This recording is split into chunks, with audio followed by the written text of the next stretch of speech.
আজকে একটি ইকুয়েশনের ম্যাথ আপনাদের সাথে আলোচনা করব। ইকুয়েশনের ম্যাথ, অ্যালজেব্রা ইকুয়েশনের ম্যাথ। ম্যাথটা খুব ইন্টারেস্টিং হতে চলছে। তো চলেন আলোচনা করা যাক। কোশ্চেনে বলা আছে there are 200 question on a 3 hour examination, অর্থাৎ 3 ঘন্টার এক্সামিনেশনে 200 কোশ্চেন আছে। 200 কোশ্চেন আছে, সময় হচ্ছে 3 ঘন্টা। পরীক্ষা হচ্ছে 3 ঘন্টা, পরীক্ষায় 200 কোশ্চেন আছে। এমন this questions 50 are mathematics problems তার মধ্যে আছে problems. This question 50 are mathematics problem, অর্থাৎ এই কোশ্চেনগুলোর 200 কোশ্চেনের মধ্যে 50টা ম্যাথমেটিক্স প্রবলেম আছে, অর্থাৎ 50টা অঙ্ক প্রশ্ন আছে। ইট ইজ সাজেস্ট দ্যাট মানে সাজেস্ট করছে যে to is as much time be spend on this math problems, অর্থাৎ math problems as for this other question, অর্থাৎ আদার কোশ্চেন থেকে ম্যাথের কোশ্চেনগুলো 2 ইজ সময় ব্যয় করতে বলছে, 2 ইজ টাইম ব্যয় করতে বলছে। সাজেস্ট করছে যে আদার্স যে প্রবলেমগুলো আছে, আদার্স যে কোশ্চেনগুলো আছে, এই কোশ্চেনগুলো থেকে ম্যাথের কোশ্চেনে দ্বিগুণ সময় ব্যয় করতে বলছে। এখন প্রশ্ন বলছে কি, how many minutes should be spend on mathematics problems.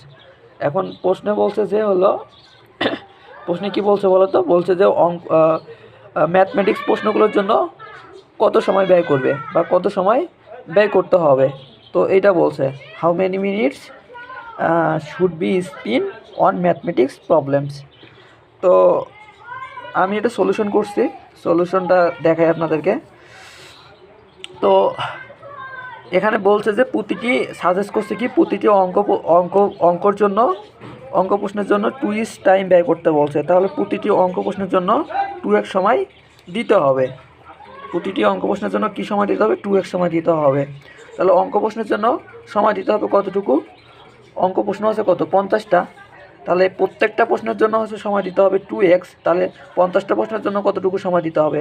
50 দুগুণ 100, 50 গুণন 2x, তার মানে কত? 100x, তার মানে 100x। এটা আমি 1 নম্বর সমীকরণ ধরছি।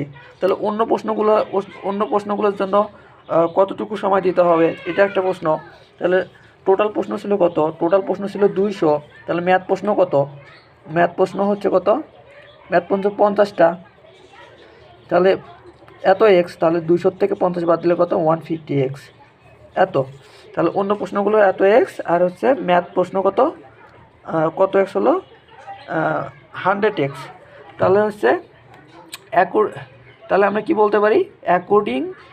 According to the given that, অর্থাৎ প্রশ্ন মতে বা প্রশ্ন অনুসারে, according to the given that প্রশ্ন অনুসারে, তাহলে আমরা কি লিখতে পারি? 100x plus 150x। এটা কি করলাম? টোটাল ইকুয়াল 180, মানে 180 আমি কোথা থেকে পাইলাম? এখানে বলা আছে 3 ঘন্টার সময়। এই 3 ঘন্টাটাকে আমি কী করলাম? মিনিটে কনভার্ট করলাম। আমরা জানি এক ঘন্টা সমান কত? 60 মিনিট। তাহলে 3 ঘন্টা সমান কত হবে? 60 গুণন 3, 3 60 কত? 180। তো আমি প্রশ্ন অনুসারে একবারে বসাই দিছি। তো এই 100 আর 150x যোগ করলে হয় কত?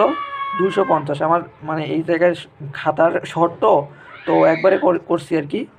তো আমি একবারে এক্স রেখে দিয়ে এ পাশে আমি 250 একদম পার করে দিয়েছি। তো ওই পাশে গুণ থাকলে ওই পাশে ভাগ হয়। তো এখন এক্সের মানটা, আমি যে এক্সের মানটা পাইলাম, এখানে যে এক্সের মানটা পাইলাম, এক্সের মান পাইছি আমি কত? 180/250। এই মানটা আমি সমীকরণ, এই যে এখানে একটা সমীকরণ নিয়েছিলাম 100x। আমার কাছে ম্যাথ প্রশ্নের জন্য কতটুকু সময় ব্যয় করতে হয়েছে সেটা বের করতে হবে।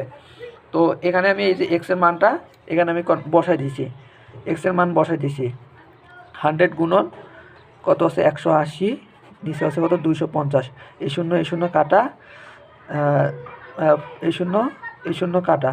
তো এখানে কত? 25 দিয়ে 100 কাটলে কত হয়? 4 দিয়ে 18 গুণ করলে কত হয়? 72।